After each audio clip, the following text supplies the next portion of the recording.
Lots of people who play Dark Souls 3 have a really difficult time going back to Dark Souls 2.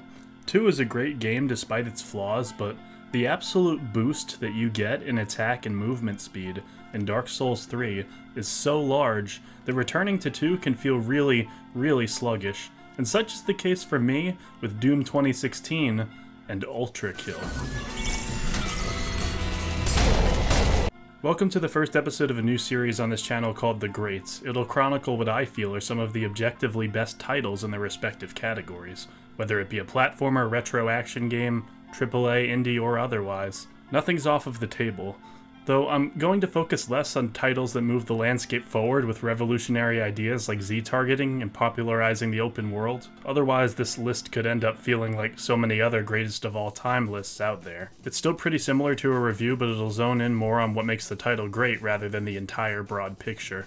To put it bluntly, Ultrakill reminded me that it was okay to have fun in a first-person video game. Combat is all about moving really fast and hitting back really fast. With how reserved and devoid of colors lots of AAA titles are, it's refreshing to see something like this. Channeling the first line of 3D boomer FPSs, Ultrakill is a tried-and-true low-poly art style and decent color work to boot. It's a style you've likely seen already in not only the studio's prior game Dusk, but any indie developer that feels like being scary without putting effort in. As far as how it actually is to play, the moveset you're equipped with props you up perfectly to be an acrobatic deliverer of death, raining down projectiles and melee strikes on your opponents. You play as V1, a robot who heals from the blood of his enemies by dealing close-ranged attacks. V1 has mobility the Doom Marine couldn't even dream of. There's wall jumping, sliding, dashing, and even a ground pound. For as fast as your maneuverability is, the enemies and bosses are still very much able to stop you, and you'll have to carefully juggle your dashes and slides to make sure that you don't get hit. The slippery physics can take a bit to get used to.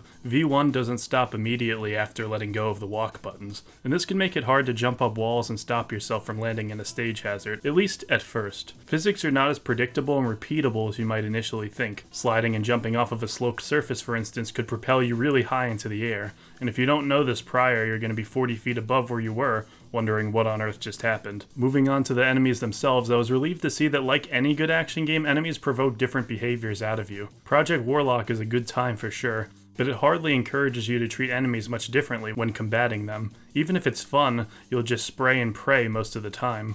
Ultrakill has opponents you'll want to get up close to and melt really fast just to get them out of the way, as well as ones that can bludgeon you from afar. The malicious face will really keep the pressure on, but once you destroy it and it hits the ground with a nice thud, you'll know it was all worth it. Pretty much every pew-pew you get in this game reinforces this feeling. Lots of people commend games for their great shotties, but I prefer the pistol, because I feel like if you're able to make a tiny weapon such as that feel good, you're more than likely doing something right with your entire game. Right now there are 5 main weapon categories, each having their own variants, a lot of which aren't released as of this time. Currently, we have the aforementioned pistol, a nail cannon that gives a really satisfying constant rate of fire, a railgun that deals tons of damage, your fist itself, and my personal favorite, the aforementioned shotgun. My preferred alt-fire you can equip being the ability to stack reloads to do tons of damage at once. It is a lot of fun. And on top of that, not only can you deflect projectiles back at enemies by punching them, but the shoddy lets you do this with its own attacks. Meleeing your own projectiles to turn them into what is basically exploding rockets never gets old, and it quickly and easily became one of my favorite weapons in any FPS. My personal preference for the boomer action game genre involves 2D sprites and some nice hit-scanning weapons, as opposed to the visible glowing projectiles you'll see in other shooters. The 3D models and projectile animations in Dusk make it feel much less crunchy to play when stacked up against something like Proteus, but Ultrakill still managed to steal my heart with its fun moveset, explosive weapons, and chill art style. As of the time of making this video, there are more than 20 levels for you to play, with the latest world, Wrath, on the horizon. And yes, just to be clear, I am aware that Ultrakill is not a finished game, but I feel like there's a sizable enough chunk of what will be the final product that we can reasonably draw a verdict on quality now. If for whatever reason the 1.0 somehow retroactively siphons the quality out of this thing, like Mr. Krabs rewinding television out of that customer, I'll be sure to put out an update video on the subject.